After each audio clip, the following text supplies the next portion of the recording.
So we dynoed it and it made reasonable power for what it is. Now we're going to have a look at the only things that's gone wrong with it so far, and it's 3 months.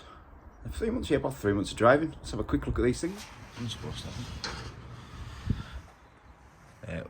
While giving it beans down the road, this nut on the throttle cable came loose. And it lost the throttle cable, and that's it. So, nipped that up by hand on the roadside, got home, tightened it up with a spanner, all good.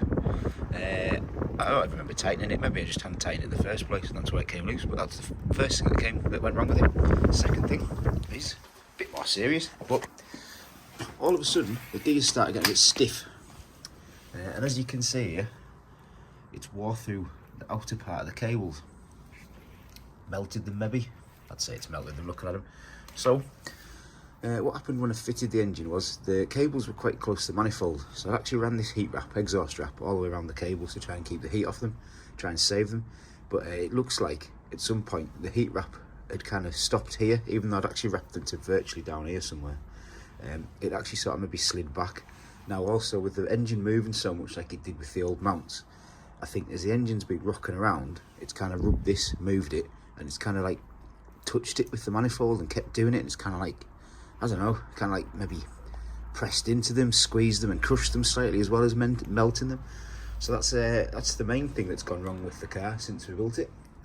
Pretty much, I'd say that's the only real disaster. But I mean, the gears still work fine, just that when it was cold, you kind of had to get your gear stick and give it a good rive it left and right, otherwise it just wouldn't work. As soon as you did that, it was fine. You had no problems driving it. There was never any stiffness in the cables, like it didn't feel like it was bad, it was just initial start up from cold.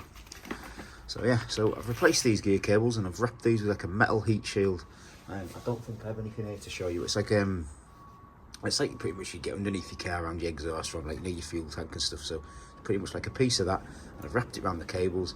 And also with putting the solder mounts in, the engine's actually moved a fraction further away from these, although it's still too close for my liking. It's something I'm going to look at in the future, is actually sort of cutting this hole in the car somewhere, like moving it on the bulkhead. Maybe instead of where it comes out normally, I might quickly show you. We've got a lot of space, you see. We've got a lot of space down here behind the battery, so I need to take the dashboard out probably and have a good look, see if I can put a hole sort of somewhere in there instead of the cables coming up there. Oh, you can see that heat shield there, can you? Silver bit there, right? So the cables coming from there, they're going to come up through there and go straight to the gearbox. That's the plan at some point. I'll see how long they last. I have bought more spare cables just in case. And the next thing is that this rocker cover leaks. The gasket. That's entirely my own fault, because what happened was, dead excited, painted it green, shoved it on the engine, nipped it down, forgot to put the seal around. You have to put seal around these on the corners, because otherwise it leaks, and it's leaking. So I'm going to hope that I can get this rocker cover off, or find a way of maybe just lifting it and then put the seal on and put it back down again. At worst comes to worst. That's today's job. So case up jazz. 3 months in, one nut came loose on a throttle cable. Just tiny oil leak off your rocker cover. It's not even that bad actually, to be honest. It's annoying because it's dripping. You get a little patch on the floor every now and again, and also them things. That's probably the worst one. So that's not bad in 3 months, is it? And there's my bin with loads of stickers on. If anyone wants to send us stickers for the bin, hey, please do. I'll take them all. I want to fill that bin. Wicked, came off no problem. I thought it was going to be a bit of an arse on that breaker as well, but no. Lifted off no problem. The engine looks clean enough inside still. So yeah, so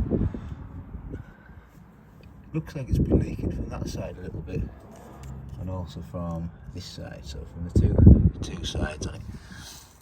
So what I need to do is wipe that up, give it a good little clean, apply the sealer, which is just some Honda Bond, and then replace the rocker cover, and then I'll probably leave it to set for like I don't know, maybe till tomorrow. Let the sealer set, but yeah, there you go. Easy job for today. I'll find a rag and give it a nice clean up. Looks pretty clean in there. It was supposed to be a low mileage engine, but I mean, people say that, but you don't know if it is. But it doesn't look too bad, to be honest. It's not massively worn, I don't think. Maybe a little bit, but that's good to know. So I don't know if I'll be able to do like a chain without taking the engine out. I'm not sure, because you need that mount off, so that's a bit of an arse. So when I come to change the cams, which we might do as well, I don't know yet, I'll probably just drop the engine out, start again. Because it's not hard to drop out. It's literally 3 bolts and 4 pipes and the wiring loop just in clips.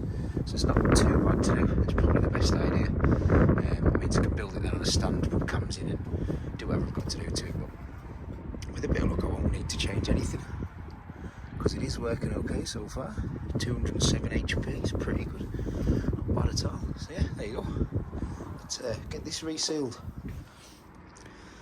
Other bonds are available, but this is Honda Bond, and everybody seems to like tug their cardies off about Honda Bond, so we're going to use Honda Bond. Potentially lots of other sealers are just as good, but yeah, so we're just going to put it round either side there. So I'm going to run it round there, and then just over that bit there and into the corners there. While I let the sealer set on the rocker cover gasket, I might as well snow foam it and give it a clean, because it is pretty dirty with it being February around here.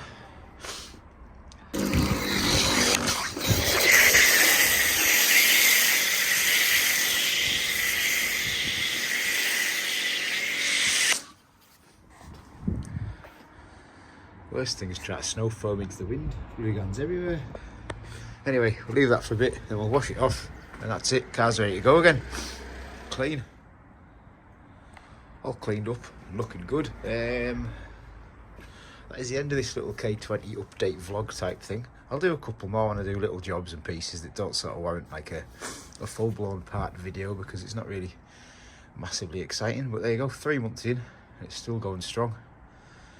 Very happy with it, to be honest. I've got a little bit of bodywork I need to sort on it, and a water leak I need to fix on the inside, which is dead common on these. I'm going to take it to the body shop and get them to have a look at it. I think it just needs some sealer in the gutter rail, but otherwise, pretty good. Looks alright, doesn't it? Shines up one anyway.